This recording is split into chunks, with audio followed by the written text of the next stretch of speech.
Al, it's time to learn about some swords. Swords. Swords. Everyone's favorite thing. I mean, They're very pokey. They stab you. And they're sharp. that is true, yes. All of those things. All of the above. Mm-hmm. Except for my sword. My sword's very dull and it could not actually hurt you unless I bonked you over the head with it. I mean, that still hurt. Probably, yeah. You don't want that to happen. But it can't go stabby stab. Yet. I could sharpen it. It's true. Hello, welcome to this week's episode of Jared Now Watch Inuyasha. Mm-hmm. It is episode number 34. I'm Jared, joined as always by Doc Allen, Lady Hello. We are discussing Season 2, Episode number 7, or Episode 34, entitled Tetsusaiga and Tenseiga. It is Sword and Sword. Sword and Sword, and the last episode with the very bad intro. What a shame. I'm so happy. Pour one out for the copyright-free introduction. It's so bad. How did they let it go on for 34 episodes? I don't know, but they should just let it keep going, clearly. No. Keep it going. No. Keep it going. No. Keep it going. No. I'm so excited that we're going to have a new one next episode. What a shame. But this episode, we still have it, and we have swords. Big swords to talk about this week. Mm-hmm. We begin with our buddy Miyoka hanging out with this dude, old guy, I should say, named Tetsusaiga, who is the swordsmith who made Tenseiga. Mm-hmm. And they're basically just talking about Inuyasha. Inuyasha's just a scrub. Basically, yeah. That's it. That's all you need to know. I love that Miyoga shows up when it's necessary for the plot. Yep, that's all you need. Then we see Jaka, and he's like, "Me lord!" Me lord! He's going to Totosai's house, and because he wants a sword, they were having him make a sword, and then he's like, "I moved later." Goodbye. He's like, "What the heck?" And then Ford Crueler shows up and is like, "Hey, what's up? Where's Raz?"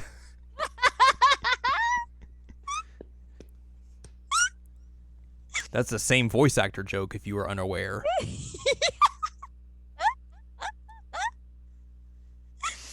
is funny. But it's actually Sesshomaru. He's like, "Hey, what's up? Where's my sword?" Yep. And Junk is like, he left, can't get it. And he's like, "Oh, okay, cool, whatever. Guess we're leaving." Smile. We see on the road that Kagome is very sad that her Shikon jewels got stolen, and Inuyasha's like, "Stop! It's okay. Stop worrying about it. It's We'll get whatever. more." We'll get more." And she's still like, And everyone's just like, "Why is Inuyasha like being nice? This is weird. What's happening here?" And Moroku being Moroku and knowing how the ways of love go. He's like, "Oh yeah, it's because it was Kikyo that took him." Shippo's like, "It's because Inuyasha's in love with her." And Inuyasha's like, "Shut up! No. You think I'm trying to defend her?" You think I'm going soft? And then he looks like Kagome. He's like, "You think that too?" And she's just like, She backs just away. warps away from him with her bike. And then they hear some mooing, and a cow falls on them. Yep. And Totosai's like, "Hey, what's up? I'm gonna attack you, Inuyasha. Bring out the Tetsaiga." And then he bonks the sword with the hammer. He's like, "Oh yes, it's ringing.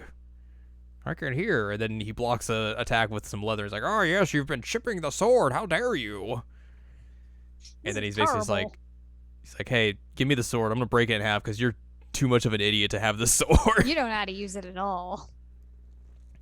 And then Miyoga's like, "Oh yes, Lord Inuyasha could definitely learn how to wield the Tetsaiga if we had Totosai here, teach him how to use the sword properly." But Inuyasha's like, "No, I'm good. I'll do it myself." And then Totosai's like, "Well, whatever. I'm gonna hire you to protect me from someone who wanted a sword made." And then they're like, "Who was it?" I was like, "Oh, it's obviously Sesshomaru." Because remember him? He hasn't been in the plot for a while. He's Yep. kind of just been AFK for a bit. Yep. And then lo and behold, here he comes. Whee! Hello. like, "Hello." I'm floating on my weird dragon things. Dual-headed horse. I don't know what that is, but I He's like, hello, I'm here. I want a sword. Totosai's like, hey, if you kill your brother, I'll make a sword for you. Sesshomaru's like, bet. All right.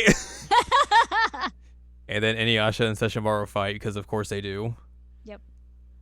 And they're just like, well, and then yeah, Inuyasha gets beat up, and Totosai's basically like, oh, this guy sucks. Why does he have the sword? He's terrible. This guy's garbage. I was like, well, he somehow always wins, so maybe he's okay. And Lord Inuyasha will eventually pull this out. He's very good at doing that. I love that this episode's basically just dunk on Inuyasha episode. It really is. It legit from start to finish. It is dunk on Inuyasha. Mm-hmm.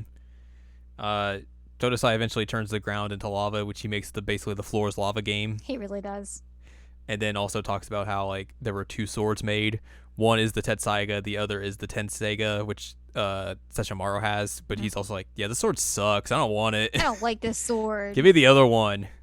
But Totosai's like, no, but that was your father's last wish, was for you to have that sword, and you should have this sword. All right, later, we gotta go. They fly away, and they go to make food, and Totosai's like, yeah, let me explain how the Tenseiga works. It's a strong sword. It doesn't cut. And they're like, how does that work? He's like, well, you know how the Tetsaiga can, like, take down 100 enemies in one go? Well, the Tenseiga could basically heal or revive 100 people in a single slice. Mm-hmm. And they're like, oh, interesting. And Inuyasha's like, well, my brother's not going to be able to use that because he has a black heart. Yep. Heartless. Heartless. And then Totosai eats a whole pig. A whole pig. And he's like, hey, where am I?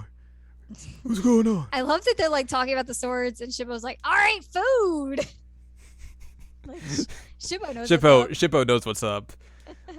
We cut over back to Jockin, who's like talking about the swords and everything, and he's like, why did you ever talk about this sword you have? I didn't realize it had powers. What's the deal with that sword? What's the deal with the sword? Why do you have a useless sword? I mean, you're not useless or anything, but this. But Inuyasha seems to have the sword that's pretty cool. And then Sesshomaru's like, let me take the sword out and just cut you. And Jockin's like, no! I'm dying! And then he just puts the sword away. He's like, Jockin, get up. You're fine. You're fine. He's like, huh? What? I'm fine. This is, you cut me in half. What? And then a dragon comes out and Sesshomaru kills it and it's like, cool, I have a claw. I'm going to beat up Inuyasha now. I'm going to take your arm. Whatever. Totosai decides he's going to leave because they can't help him. And he's like, I want the sword back. But then Inuyasha's like, no, shut up. And then Sesshomaru comes back and is like, hey, what's up? You want to fight again? But then he stops the sword with the dragon claw. Ah. And then that's how the episode ends. Yep. Dun dun dun. Oh, bomb. Let's talk about some notes and differences. Okay. This is the only time Sesshomaru ever smiles to Jockin's utter terror. I don't think that's true. No, it says only in italics here. With a capital O, too. With a capital O? I mean, that's definitive. I don't think that's I have true. never seen a fan wiki be wrong before. I mean, he kind of smiles multiple times in this one episode. I don't know about that. Mm. When have they ever been wrong on this wiki? And then, of course, this is the introduction of Totosai and Momo. Omo.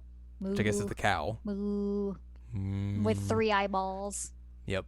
Which I don't know Here's if you your- noticed, but when Totosai looks around and Momo is nearby, his eyes follow where Totosai's are looking. I did see that. I like that a lot. It's a nice touch. It's very goofy. Let's talk about differences from the manga. Okay. Jockin catching fire at Totosai is anime exclusive. Oh. In the manga, Sesshomaru kicks Jockin in the face after being told Totosai must dislike Sesshomaru. Sesshomaru merely smiles and walks away in the anime. That's a big difference. It's a really big difference to kick somebody in the face or smile and walk away. The conversation between Totosai and Inuyasha's group when discussing why Totosai attacked them differs greatly between the two medium. The anime in particular expands the conversation considerably. Okay. In the manga, Sesshomaru immediately jumps from Aun, I'm guessing it's his mount, before speaking with Totosai. In the anime, Sesshomaru stays on it until he attacks Inuyasha. The scene involving Kagome searching for Myoga is anime exclusive. It's like 10 seconds. Yeah. The anime omits the scene of Sesshomaru glaring at Kagome for mentioning how he always loses to Inuyasha. Why would you omit that? You could have just put that in instead of the Kagome looking for Myoga part. I mean, that's pretty funny. In the anime, Jaken does not appear in the fight between Sesshomaru and Inuyasha. Totosai devouring the boar only happens in the anime. I mean, that's a good addition. Jaken's pondering about Tetsaiga and Tenseiga before Sesshomaru uses Tenseiga on him is anime exclusive. That's also pretty good. The anime adds a scene of Sesshomaru battling a dragon to obtain its arm. I guess if he had just come back with a dragon arm, they would have been like, what? Where'd you get that? Yeah. And the scene of Sesshomaru after slaughtering a group of bandits is omitted in the anime. So I think, based on this, we are trying to make Sesshomaru a more sympathetic character somehow. Oh, we are basically building up to him and Inuyasha teaming together and using those swords together. Like, that is 100% what we're building up towards. Is that what you think we're building up towards? I mean, you wouldn't make the whole thing of like, hey, you have, in order to use a sword, you have to be kind-hearted, and you're not going to like turn Sesshomaru at some point.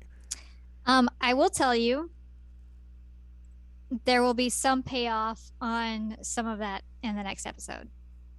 Well, there you go. Some of it, but not a whole lot of it.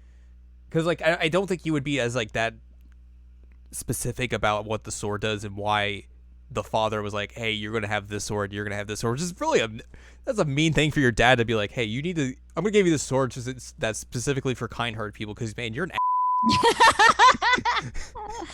You gotta stop being a jerk. You gotta get better, dude. Like, come on. But like, you wouldn't be that specific if not down the line. At some point, they're gonna be like, oh, Sesshomaru can finally wield the power of the whatever the sword is, Tenseiga, whatever. And now him and Inuyasha are going to combine forces to fend off whatever dark power they have to fight against. With the power of both swords combined. We'll see. We will see indeed, because this is a long series. It's a long series, but there is a minor payoff on some of this in the next episode. Yes. Which is what we'll be discussing next time. Which is season 2, episode number 8, or episode 35, called The True Owner of the Great Sword. And there's a lot packed into this episode. It's wild. We get a new opening. We get apparently new characters. Mm-hmm. 2 new, very important characters. Whole lot's gonna happen next time. Mm-hmm. I'm so excited about the new intro. Woo! I'm very sad. Pour one out for our friend, the old intro. Never again. I'm just gonna change the intro to the show to that that opening. No. No. Every podcast just opens with it. No. Absolutely not. No. That'd be a terrible idea. Why would you do that? No, I think that's a great idea. No, it's a terrible idea. I don't know what you're talking about. Hey, you don't edit these podcasts. You're right. I do not edit these podcasts. I ultimately do not get to make these decisions. Oh, boy. But anyways, yeah, we will be talking about all of that sort of stuff next time. But for now, that's going to wrap up this episode. Mm-hmm. So if you'd like more from us, head on over to seasonalanimecheckup.com or sac.cool, where you can find past episodes of this podcast and other podcasts like Seasonal Anime Checkup OVA. You'll also find columns and reviews on the site as well. If you'd like more from Anladium, go to anladium.com. She's got columns and reviews. You can follow us on Twitter and TikTok at Anime Checkup. And you can buy our books, One Shiny Moment, A Critical Analysis of Love Life, Sunshine, and Hot Tubs and Pac-Man on Amazon.com. Mm-hmm. So join us next time for a new opening, new characters, and swords. Yay!